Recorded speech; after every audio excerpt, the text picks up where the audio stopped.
I had my first cocktail in the middle of the Mojave Desert. It was in a dining car bound from Los Angeles to Kansas City. And it went by on this tray, and I turned to my mom and I said, "I've got to get one of those." And she said, "Well, go ahead." So I ordered it, and it came, and it was cold and clean and crisp and redolent of horseradish, yet unmistakably of the sea. It was intoxication by crustacean. No two ways about it. Now, fast forward some 30 years, and look what we've done to the shrimp cocktail. Relegated it to cut-rate motel buffets and low-class cafeterias. The proud, flavorful shrimp of my youth have been reduced to rubbery saw shovels, sadly sharing sherbet cups with week-old lemon wedges. It's just not right. So, it's time that we put the king of appetizers back on its throne. Where do we start? Well, me, I'm going to sea. That's right. I've signed on to crew this shrimp boat, just like in Forrest Gump. Only, I didn't get to actually buy the boat. Why go to all this trouble for shrimp? I don't know. Call me crazy. Call me Ishmael. But call this good eats. Good eats.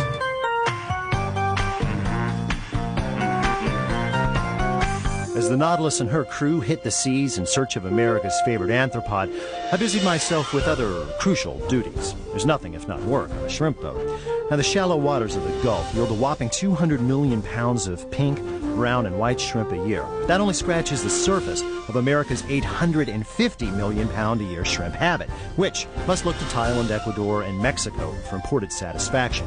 Shrimp, by the way, is our second favorite seafood. Canned tuna is number one.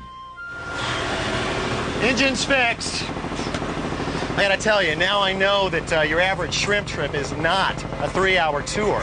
In fact, most shrimp boats stay out and fish until, well, the hold's full. But that's okay, because as long as shrimp are properly headed, cleaned, and packed in ice, they can last down there for up to 2 weeks without catching the funk. Of course, I can't say the same thing about shrimpers. Now I understand why in those old commercials, as soon as the sailor came home from the sea, his woman doused him down with Old Spice. Now, we've got both brown shrimp from Texas and pink shrimp from Florida on board. And we're sucking them out of the hold with this big vacuum hose. From there, they're going to go inside, be washed, weighed, and sorted. White, brown, and pink shrimp are characterized by the color of their shells, not their flesh. As a matter of fact, the only reason their flavors vary is because they have different diets, which is an issue in farm-raised shrimp too, but we'll get to that later. Now, as soon as these little bugs see the light, heat, and air of day, the quality clock is ticking. Next up, the bridge of size.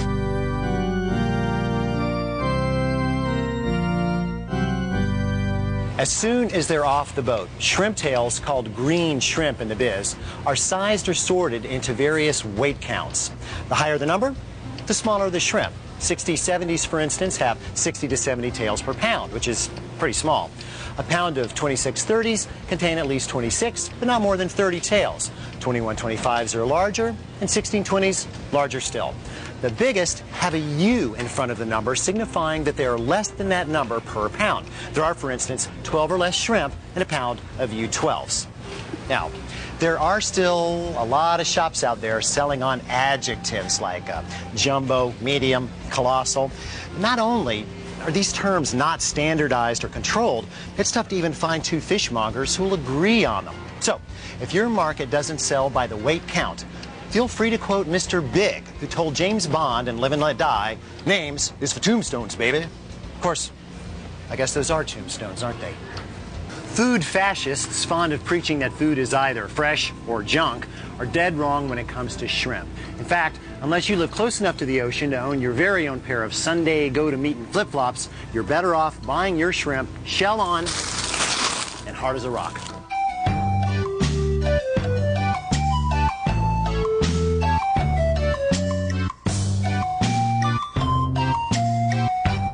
Most of the shrimp sold in this country is frozen either right off the boat or the aquafarm. And that's okay with me. I double dog dare Julia Child to spot the difference between properly thawed frozen shrimp and fresh. Besides, when you shop for fresh shrimp, well, they decompose quicker than Beethoven with an electric eraser.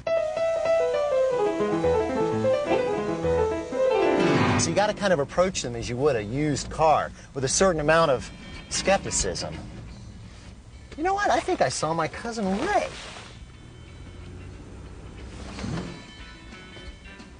Yeah, I did see my cousin Ray. You remember Ray? Yeah, you remember cousin Ray. Well, hey there, cousin AV. You want some fresh shrimp? Well, I don't know, Ray. Where is it you get your shrimp? I got me some connections. Connections, huh? It looks more like infections. Hey, Ray, you know why these are turning pink like that? Well, they happy to see you.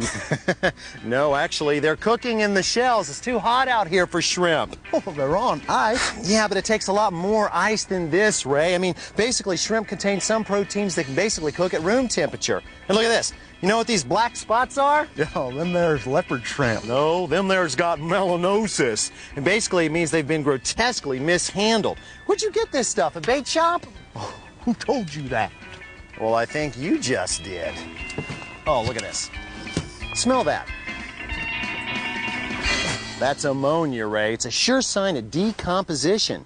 Shrimp shouldn't smell like ammonia. They shouldn't smell like chlorine or gasoline or rotten eggs or anything. Besides, feel that shell. You feel those pits on there? Well, you mean they ain't supposed to be like that? No, that's a sure sign that it's been over-treated with sodium bisulfate. It's one of those FDA-approved chemicals that shrimp people put on top of fresh shrimp to keep it from getting melanosis, which is perfectly fine. But if they use it over and over again, it can cover up heat exposure. That sandpaper skin's a sure sign of mishandling. I'll tell you what. I'll give you this batch for half off. Oh, well, that's a comfort. Hey, you got some peeled shrimp. Peeled for your convenience. Oh, I don't know. They kind of look a little slimy. Ray, I think these have been double dipped in STP. Oil treatment? No. Sodium tripolyphosphate. It's another completely okay chemical that shrimp folks dip peeled shrimp and even shucked scallops in to keep them from losing their natural moisture. But if they're dipped over and over and over again, the chemical can actually coax the shrimp to suck up more than its natural share of moisture, and that fraudulently raises the sale weight. Well, I guess that'll teach me to buy shrimp off a bass boat. Well, you know, live and learn, Ray. Look at it this way. You got a real good start on some fertilizer here. Hey, how do you spell fertilizer? Starts with an F, big guy.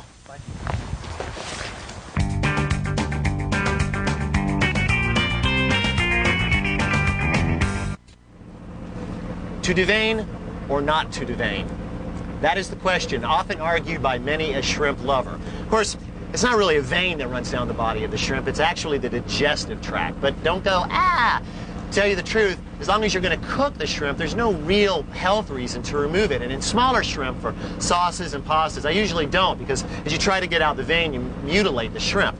But in larger shrimp, like these 2125s that we'll be using in our shrimp cocktail, that vein can get pretty gritty on the inside, so you definitely want to take it out.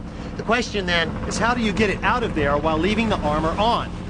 The shell really does a lot to keep moisture inside the shrimp. So the answer, for me at least, scissors, little bitty scissors. I like the barber kind. What I do is I basically look at the end of the vein, which you can see kind of sticking out there. Just insert one blade and go right down the body of the shrimp. The fewer snips, the better. It usually takes me about 3. There you go. You've got the perfect avenue into the vein, which is right there. But I'm not going to clean this out right now. I'm just going to dump it in the water and get all the cutting done at one time. Flatten the guy out, find the end, barely push in, snip, snip, snip. And there's that vein there for all to see. So I just set those on one side. When you've got all the shrimp snipped, time to clean. Now, anybody that's ever done this out on the land, that's tried pulling these things out, they stick to everything. You can't get them off your fingers. So what I do is I do this underwater.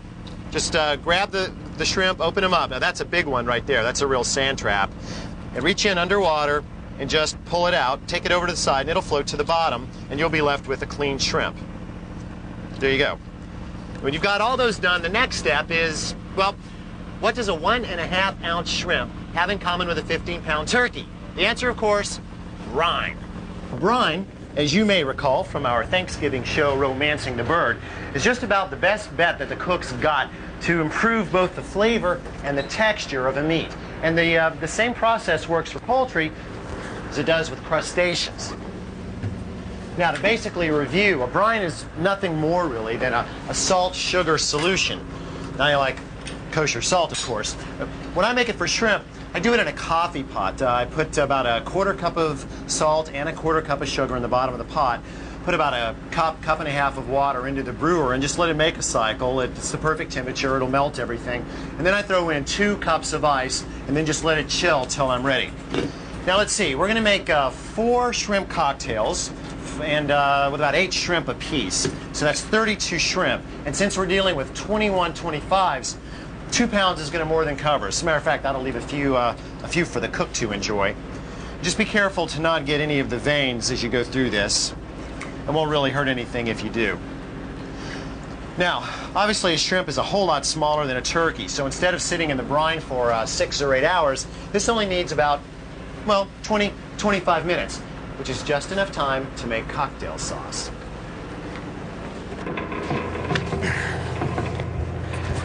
So it's only shrimp until there's cocktail sauce, right? No shrimp cocktail without cocktail sauce. Now, there are 3 different ways you can go. You can use just stuff right out of the jar, which I think tastes pretty wretched. You can make your own completely from scratch, which will take hours of work and still taste pretty wretched. Or you can creatively blend existing products, kind of come up with a flavor that you're happy with.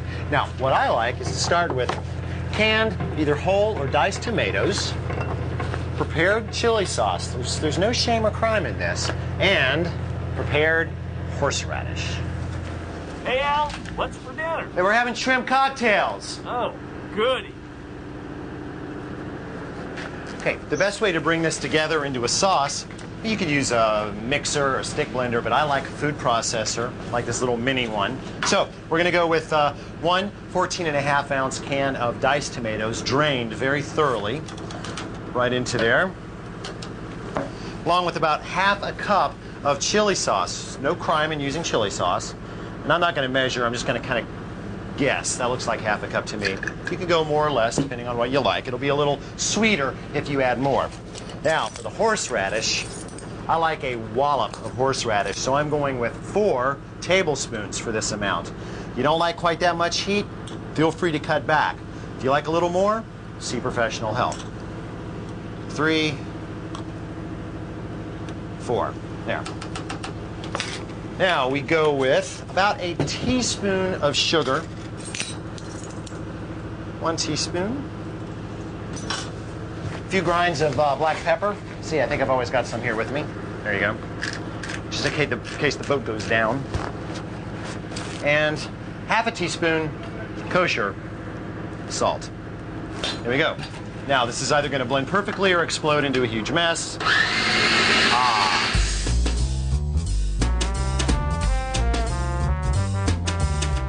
Instant cocktail sauce. I'm going to put this in the fridge until we're ready to serve. And it's time to bring out the shrimp. They've been in the brine for about 25 minutes, TV time at least. But I don't want that brine to sit there on them forever because it's going to start making them salty. At this point, they'll taste perfectly seasoned and just kind of crisp and plump. But we want to kind of stop the action of that. So I'm going to give them a quick rinse. Just slosh them around in a little water and drain them again.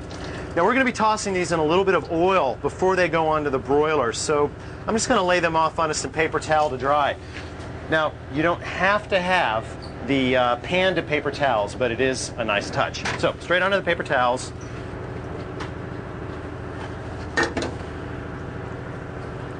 And just kind of roll them up. Since it's not going to be very long until we cook these, I'm not going to put them back into the refrigerator. But if it's going to be more than about half an hour before you're ready to go, get them back in the fridge. Shrimp do not like heat, unless of course you're cooking them, which is a different thing.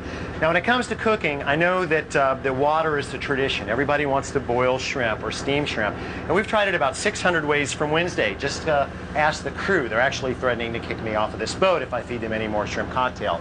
We've come to the conclusion that the best way to cook the shrimp is down here. It's in the broiler. There's something about the intense, dry heat of the broiler that really kind of locks in the juice and flavor of a shrimp. So go ahead and preheat your broiler to as hot as it'll go.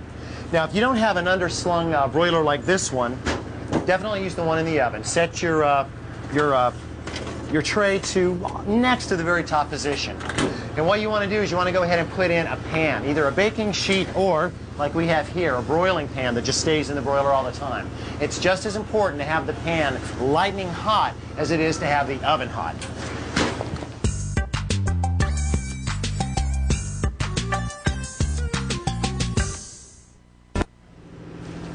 So, final prep for the shrimp. Large stainless steel bowl and a little bit of oil. We just want enough to coat the shrimp. And if you've dried the shrimp thoroughly, it shouldn't take more than a tablespoon. You don't have to use olive oil. You can use canola oil, whatever you want to use. Now, the shrimp goes straight into the bowl.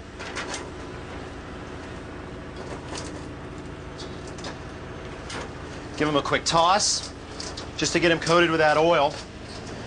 Now, we don't want to add any more salt because the brining has already done that. Pepper would burn under the broiler. What I like, probably because I grew up with it, is a little Old Bay seasoning. It's got like 6 gazillion spices in it.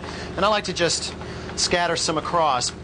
The paprika in it, for some reason, doesn't burn when you broil it, so it comes out looking nice and red, which is kind of an added bonus. There we go. Now everything should be thoroughly tossed. And remember, the oil isn't just about sticking. Oil on the shrimp will help it to cook hotter on the outside, and it'll brown the shells, which will be a lot better looking dish. Now, into the oven. Broiler is very, very hot. Shrimp goes straight down. You'll hear some sizzling, that's fine. Spread them around. Try to not have anything layered up on the other. There, nice and even. In it goes. And 2 minutes.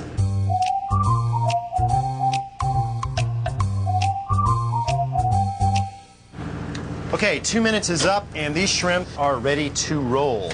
Now you may look at these and say, well gee, those don't look very red, they don't really look done. Well, the truth is that different shrimp have different levels of pigment and they cook to different colors. Now you may have had some Chinese tiger shrimp or Taiwanese tiger shrimp, which are very often sold frozen in our markets. And when you cook those, they become very, very, very bright red. Some shrimp, like these pink shrimp, don't get that bright, but you can look at the tails and see that the fins are really, really starting to turn. The other way you can tell that they're ready to go is that the meat is starting to spread out from where we took that vein out. That spreading is a sure sign that the meat is cooked. So I'm going to give these all a roll as quickly as possible and get them back under the broiler. You can see in some cases the shell is starting to burn. If we were doing this without the shells on, then guess what would be burning? That's right, the meat. So they're acting as a protectorant and also as a flavor enhancer. The shells have a whole lot of flavor in them, and as they cook, they're giving a lot of that flavor to the meat. So, in again, and I'm going to check this in 1 minute. 1 minute is up. And our shrimp are definitely done. Now, the trick is to get them to stop cooking as quickly as possible. So, I have a very, very cold stainless steel bowl, and the shrimp are going to go right in. Toss a few times to work out some of the extra heat, and then into the freezer for 5 minutes. But don't forget about them in there, or they will turn into shrimpsicles within half an hour. After this, move them down to the refrigerator. Personally, I like to leave the peels on. I think it gives people something to do with their hands. And one of the other great things about cooking shrimp in the shell is that they don't curl up into tight little knots the way the boiled shrimp sometimes do. Now you can do this on a wine glass or a bowl, sherbet goblet, anything you want, but I always say that except for maybe tax attorneys, nothing sits on the edge of a martini glass better than a shrimp.